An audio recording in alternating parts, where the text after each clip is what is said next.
Hello guys, welcome back to my channel. तो आज तो रविवार और रविवार माने स्पेशल किछु खावार दिन। तो तुम्हारे दादा भाई सकाल सकाल गेछिलो दोकाने और कि मांसेर दोकाने भालो मांस आनते माने खासिर मांस। तो एनेई बोललो खासिर मांसेर पातला लाल झोल करो। तो সেই মতো আমি সমস্ত কিছু কেটে বেটে গুছিয়ে নিয়েছি, মানে বাটাটা অবশ্য হয়নি এখনো, মানে কেটে গুছিয়ে রেখেছি দেখতেই পাচ্ছ।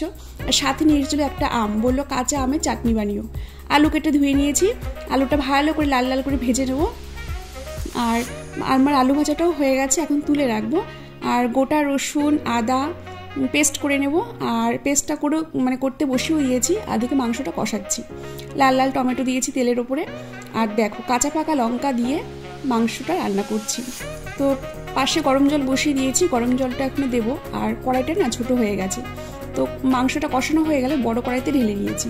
আর দেখো গপ গপ করে এখন ঝোল আলু দিয়ে ফোটাচ্ছি মাংসটা, দেখতে হেভি হয়েছে। তো মিনি ব্লগটি কার কার ভালো